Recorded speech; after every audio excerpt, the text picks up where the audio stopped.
Representative Chip Roy, R. Texas, emphasized the need for politicians to stand up and fight on issues like drafting women into the military, arguing that Congress was allowing bad policies into legislation without sufficient debate.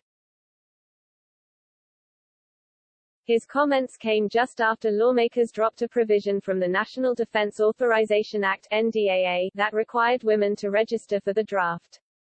A person with knowledge of the move reportedly said it was a trade-off for Republicans accepting military justice reforms.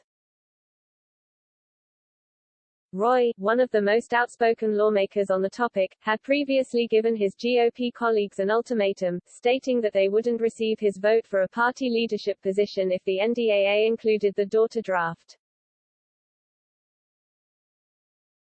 The House Republican Conference had previously backed the bill with the inclusion of the provision requiring women to register for the draft, but it was removed from the bill's final version, which passed the House on Wednesday. Roy also pushed to block dishonorable discharges for soldiers who refused to get the vaccine. My point is, number one, as an institution, if you accept the NDAA as inevitable, you're turning your voting card over to the chairman of armed services and the leaders, Roy said. He added that you can't win a fight if you don't pick it.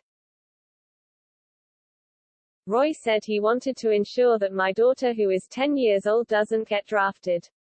He added that he thought Congress is fundamentally broken right now. We should be starting with very clean bills that don't spend beyond our means, that focus on what they're supposed to be focused on, put it on the floor, and if somebody wants to offer an amendment, then giddy up, offer an amendment and open debate on the floor, let's actually debate it for a day. NDAA's female draft provision also encountered pushback from Senator Josh Hawley, RMO, who introduced legislation to strip that part of the bill.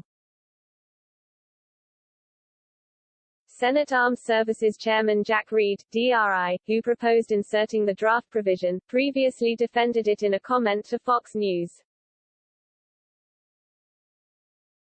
As we look at the future, we're going to need a lot more people who can operate autonomous vehicles, etc., Reed said in November.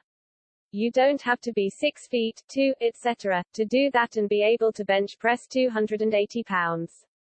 You just got to be smart and well-educated and willing to serve the nation. The idea of drafting women has become less popular among Americans. In August, an Ipsos poll showed that 45% of Americans supported drafting women compared to 63% in 2016. Support also broke down along gender lines, with men favoring the idea at 55% compared to just 36% among women. The issue grabbed headlines in June when the Supreme Court declined to hear a challenge to the decades-old requirement. In her opinion, Justice Sonia Sotomayor deferred to Congress, but indicated that a male-only draft could be challenged as discriminatory.